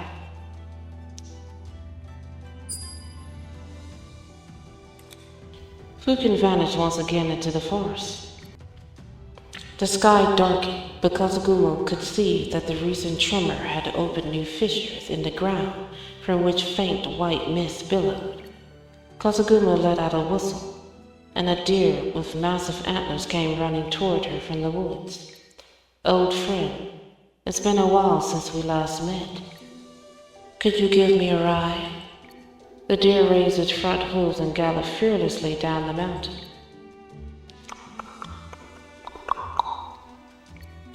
Now, even without closing her eyes, Kasaguma could hear the echoes within the mountains. Faster, even faster. She passed through the renowned cherry forest at the foot of Fukengaku and saw the familiar village once more. The village was in chaos due to the recent earthquake. People were busy dealing with one strange incident after another, and this time, no one was waiting for her at the village entrance. Or perhaps what awaits her is not a person. Kiko, what brings you here? I don't usually enter human dwellings lightly, but these are special circumstances. I trust you've realized your original plan won't work anymore. How did you? Never mind. That's true, but Fuken and I have come up with a new plan. We ought to open new channels to divert the lava flow outside the mountain. This doesn't seem like a foolproof plan. Yes, so I still want to evacuate everyone at the mountain's base. Kiko, perhaps you could also help evacuate the animals and spirits in the mountains. Of course, I'll do it. If you need a mediator, I can also ask another spirit I know. One more thing. You mentioned the soul drop to me before. Do you happen to have any here? I thought you had truly let go of the past. I truly hold no attachment to my past, but I wish to reclaim the precious memories I once shared with this mountain. Whether I remember the past or not won't change what I want to do now. But since all this may soon be gone, I don't want to leave in ignorance before it's consumed by fire. I see. Take it. After drinking, the mountain spirits and deities will guide your way forward. I know you still need to go into the mountains. Make the most of your time. Thank you, I will. Kiku, did you know me in my past life? The way you speak of me makes it seem like you're familiar with me. The you I know might be far more than you imagine. But now, you have become brand new. Besides, you'll soon discover the answer for yourself, won't you? Fukengaku stood on the cliff, turning the message into glittering light and sending it into the wind. Leave, creatures of Fukengaku. Though reluctant, time is now running out. He turned around and suddenly saw an unfamiliar spirit standing behind him. Are you a spirit living in the forest? Why are you still here? The sixth tier is too far from the base. Truth be told, I'm just a traveler passing through, hoping to record a good enough story. I worry there might still be unprotected books in Fukengaku's library, so I came to offer my modest help. Do you really not remember anything from the past? My life has been short so far, but what I've seen has been rich and beautiful enough. Ever since I awoke, I've been sending the mountain's creatures away from this place. I've pleaded. I've threatened. But with each passing day, I understand more why leaving is so hard. Fortunately, the mountain does not move. It remains steadfast. Thick and misty rose from the mountains atop. Fuken gazed toward the foot of the mountain. The path away was already lit with lanterns, just like during the mountain festival. I haven't been to the cherry forest at the foot of the mountain yet. Even from this distance, it looks as beautiful as a dream. I hope this time we can spare it from disaster. Kazugumo, are you being serious? The volcano is about to erupt. All of us must leave this place. Yes, the volcano is about to erupt. The Mother God isn't angry. He just wants us to preserve our lives. As for that person called Fuken, he just had good intentions but went about it the wrong way. I've notified every household, and everyone has already packed their belongings. Even after the earthquake, some still can't bear to leave. After all, this land has nurtured generations. Let me go with you to persuade them. What about you, Kazugumo? Is there something else you haven't told us? I didn't want to say this, but otherwise, it wouldn't be any different from Fuken's past methods. We plan to carve a path through the mountain to see if we can divert the lava flow outward. The reason I didn't tell everyone this from the start is that this method might fail. I didn't want to give them too much hope, lest it delay their evacuation. It's dangerous. I know, Mio. But this is something I must do. I came from the mountains with a power no one else possesses. None of this is without reason. Perhaps this is the future written in my destiny. This is my mission, and I am willing to give everything for it. If you say so. Kazugumo, we'll make sure everyone evacuates first. Go and do what you wish. And you must come back. Kazugumo returned to the village entrance, where the deer still waited for her. A deep, thunderous roar echoed from the heart of the mountains, like frantic drumbeats driving the earth to flee. It paced restlessly until it spotted Kazugumo, its gentle eyes lighting up. You should leave too. The deer shook its head, letting out a soft, gentle call. All right. In that case, I'll have to trouble you to join me in one last effort. She took out the soul drop given to her by a kokumushi and downed it in one go. Fragments of the past flickered before her. She didn't try too hard to grasp them. Pure white snow before the mountaintop shrine, and a flourishing forest of cherry blossoms at the foot of the mountain. A forest with ever-changing seasonal scenery, streams winding down from the mountain top, and bridges built by the people upon them. The gentle stories and brutal clashes of steel here weaved together into a flowing melody. Never before had Kasaguma understood everything she possessed as clearly as she did now. Her soul seemed to rise, drifting above Fukengaku. Then, as the wind and sunlight intertwined, it descended like rain nourishing the earth. She belongs here. She is part of the mountain. The old mountains unfolded before her eyes. Perhaps this would be her final ascent, but Kasaguma knew she would forever cherish the scenery along the way. The mountain spirit's guiding voice echoes in her ears as Kasaguma rides the deer forward, ever forward. Memories of 1,000 years of karma with this mountain gradually returned to her mind. Kasaguma's understanding of these peaks expanded and deepened once more. Never before had she felt so in tune with the mountain's power flowing through her. Fuken was awaiting for her ahead. The call seemed to come from her lips, yet also from somewhere far more distant. The spirits of the mountains are already on their way. They will follow the paths I've shown them to leave this place. Even if we can't fully contain the magma underground by then, at least it won't directly head toward them. What should we do now? We need to split into two teams. One will evacuate underground to ensure the distance between the lava channel and the surface. The other must ensure all fissures on the mountain are filled and reinforced to prevent uncontrolled magma flow. But we can't see everything the other sees. That's the G4 part. Understood. Let me repair the fissures on the surface and be your eyes above ground. How? A soft blue glow rose from Kasaguma's fingertips. Her control over this power seemed more skilled and confident than ever before. Look. Listen. Like clouds and rain merging into Fukengaku's fertile soul, her spirit and his intertwined. She spoke within his consciousness. Now, he could see what she saw and hear. What she heard. They sense each other, just as they sense this mountain. Fuken ventured deep into the mountains again. The underground was scorching, but he had to stay deep enough to ensure the surging lava wouldn't break through the earth's hold. He knew Kasaguma was running above him. Her power, mist-like, seeped into the earth, bringing a sense of peace. Fuken can see everything Kasaguma sees, the cracked earth, the dark crimson river, as she struggles to mend the wounds already inflicted. Soon. This should be the 5th tier. A dull, drum-like rumble echoed from the depths of the earth's veins.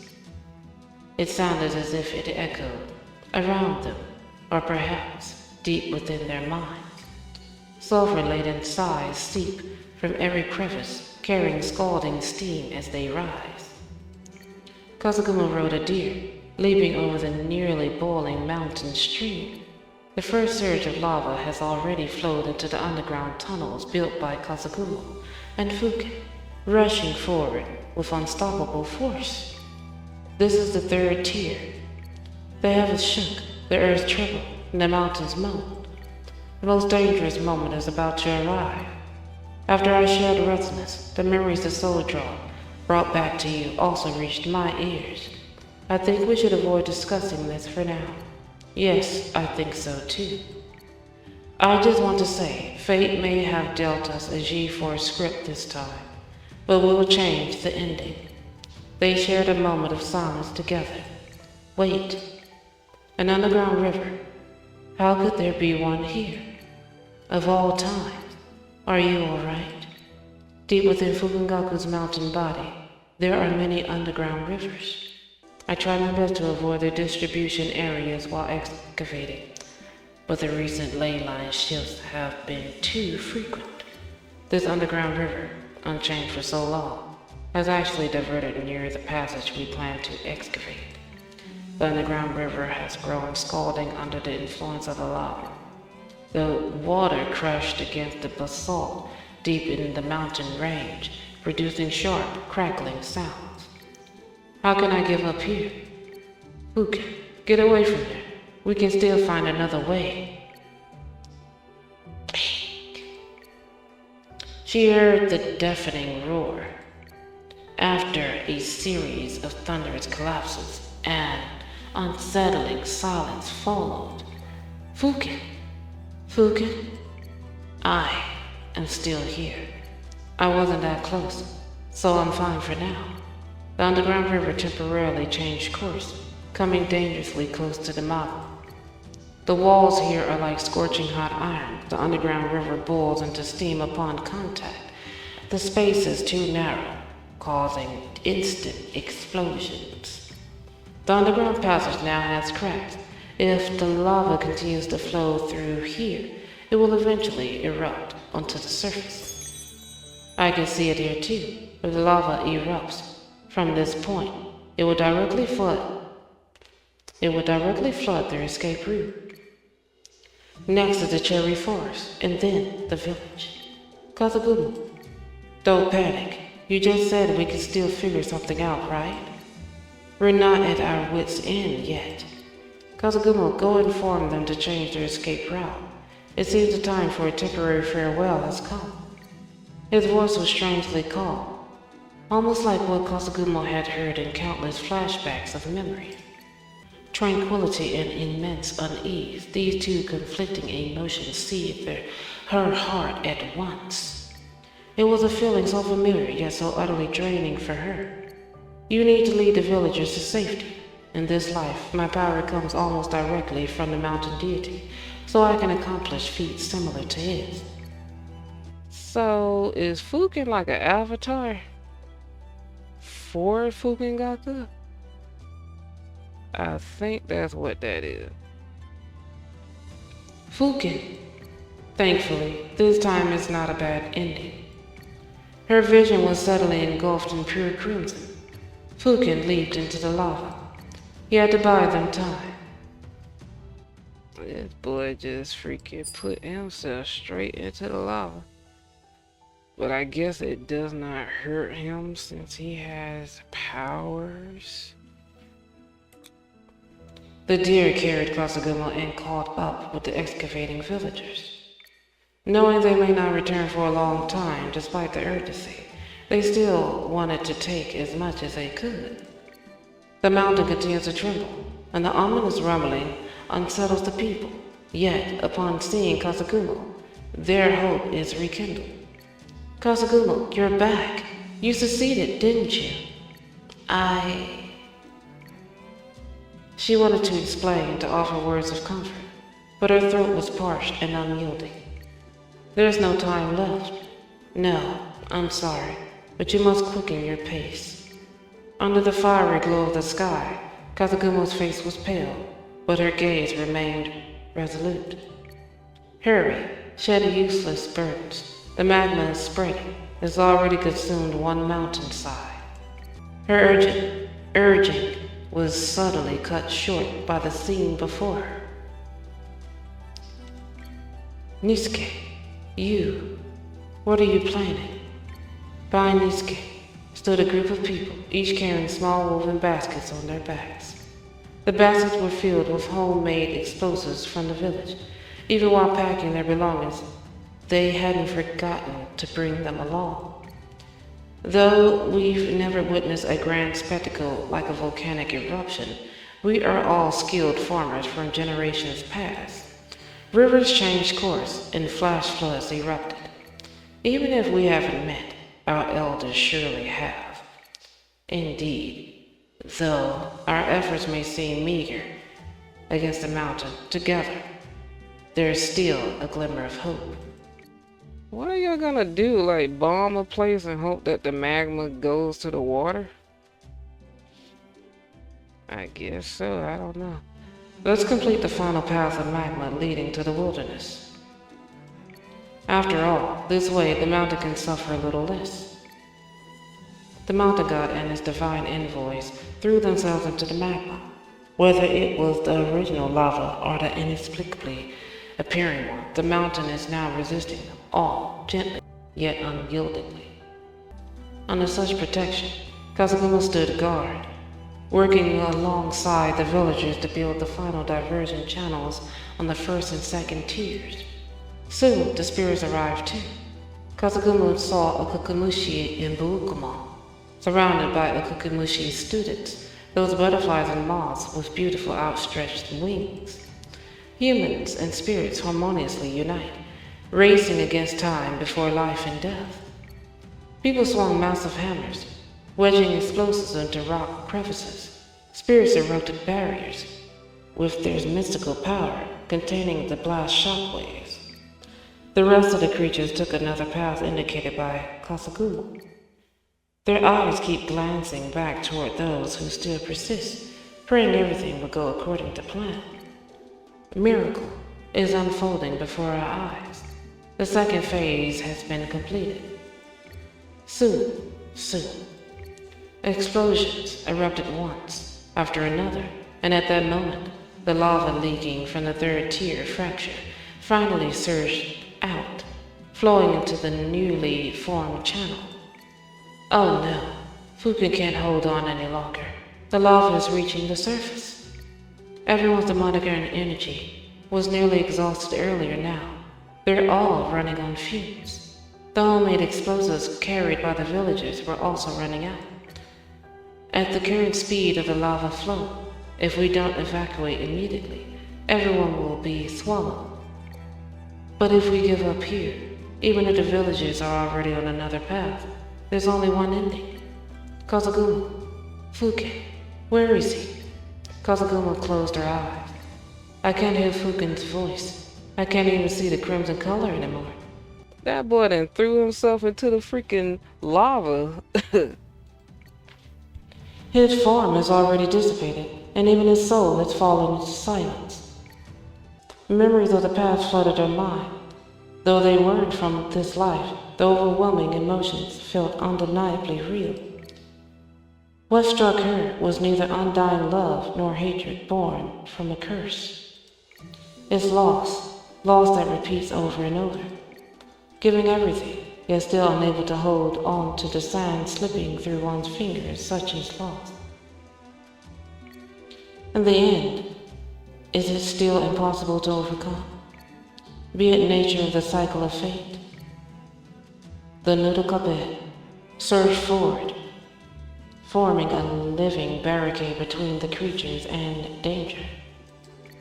At this moment, humans and spirits alike held each other tightly, awaiting the final judgment of fate. Just leave the freaking area. What are you doing? That don't make no sense. At the very least, in their final moments, they stood by each other's side, unwavering and unyielding. Clouds and Fertile's soul, only after longing for each other, began to watch over one another and took form. The mountains and the life upon them are no different. The mountain is where all things become one. What is this place? Lord Mountain God. But the voice did not respond to her. Kazaguma soon realized it was merely an echo from her memories. Cloud and stone entwined. That is a mountain. I understand. Kazaguma, where are you going? I need to go where I belong. Kazaguma mounted the deer again, stroking its antlers, feeling its tremors and relentless strides. I promise this is the last time. Just take me there. The mountain deity's gentle sigh still lingered in Kazaguma's ears. The preventing the volcano's eruption is the mountain's struggle against its own life cycle. The mountain god felt reluctant to part with the memories of these centuries and mourned for these living beings. He, too, persisted until the very end. And this isn't even the final moment yet. Let's stop here. The deer neighed and stopped at the cliff's edge. Kazaguma flipped off his back and leaped into the magma without hesitation. So do they have like some sort of powers where they just don't burn up from the lava? A human body couldn't withstand the heat of the lava. Okay, well, there you go. As she burned, she transformed into her original soul form. Girl, hell no. Ain't no freaking way. For a moment, it felt as if she hadn't stepped into a living hell, but rather some ethereal and intangible realm of consciousness. Oh my goodness, when they write these stories, everything is just so poetic. She leapt off a cliff into the burning fire, but she could still feel something. As she burned up in the flames, she remembered all of the fragments of her memories, and she became one with Fukengaku. What a lovely sight. Girl, please. She swam through the boundless crimson sea, spotted Fuken's figure, and desperately reached out toward him. While she's burning up and able to see and everything? Come on now. Fuken! Oh, Fuken! Oh, great mountain deity, please hear my final wish. They had been able to protect the mountain because of their mortal thoughts and emotions. Emotions are sometimes the driving force and sometimes the resistance. They make you sway constantly from side to side, struggling to survive in the mortal world. Yes. When mortal emotions yearn only for each other, they waver and struggle in torment. But when they turn their gaze solely to the land beneath their feet, perhaps one will eventually feel the vastness of heaven and earth, the insignificance of oneself, with all obsession dissipated and the heart wide open. Katagumo. Yes, now I am here too. No, it's not over yet. If the lingering power of the twin souls unites, the ancient mountain god will surely awaken in 100 years. This is an ancient proverb. Yes, however, this time the mountain deity is not truly in sleep, and the land of recovery may not take a full 100 years. Their hands finally clasped tightly together, and Katagumo pulled Fuken into an embrace. The curse has long since vanished. The chapter already concluded needs no rewritten ending. But this time, we have a shared goal that must be accomplished. Human flesh dissolved into the lava, but their true forms endure through bonds of watchfulness and longing sustainable. Oh my goodness, in reality, they would be screaming in pain. Come on now. The twin souls of cloud and stone merged again, and the power that belonged to them awakened from the mountains. Thus the divine envoy, born of petrified clouds, was tempered into molten lava, emerging anew from the magma with a fresh incarnation. And now they've become lovers, where she is missing half of her body, but he doesn't care. He is magma, and she is the mist, half of it. Now we can finally free him from his endless struggles against himself. The creatures of this land shall also be escorted to safety under our protection. The newly born divine envoy emerged from the fissures in the earth, entering the mortal world like the sun leaping over the horizon. The divine envoy moved the boulder aside and wrapped his massive, outstretched body around the villagers and creatures. The mountain god, silently suppressing the ley lines, seemed to have foreseen this moment long ago. The mountain sighed in relief with a fire breath. The magma surged violently into the wilderness. All scorching harm was firmly blocked by the divine envoy's body. Wherever burns scarred the land, gentle clouds arrived, with the wind bringing cool relief and scattering the fallen dust and misty. Don't be afraid. The mountain will protect you. Their expressions were calm and gentle. The creatures need not witness their suffering. They only needed to know that the mountain and its guardians would protect each other. The crisis of the volcanic eruption has finally been resolved. Of course, this applies to the birds, beasts, humans, and spirits living in the mountains. The magma still eroded part of the mountain, and the volcanic ash has worsened the environment here. Even the cherry forest at the foot of the mountain was gone. However, the reason Fukengaku was originally suitable for farming and living was precisely because of such eruptions many years ago. But for now, we may have to leave this place temporarily. I would leave the place for good. Come on now. Kasagumo, won't she ever come back? As she said, she went to do what she had to do. We should give her our healing flutter and extend that same blessing to this mountain as well. The villagers set out once again. This is clearly a long migration. Gray ash fell from the sky like dark-colored snow.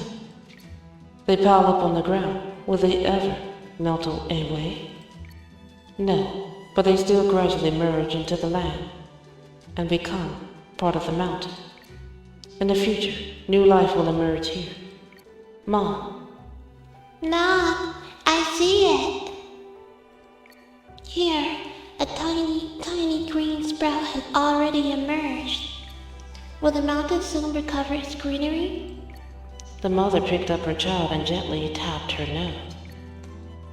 No one can guarantee that, but we all sincerely hope for it.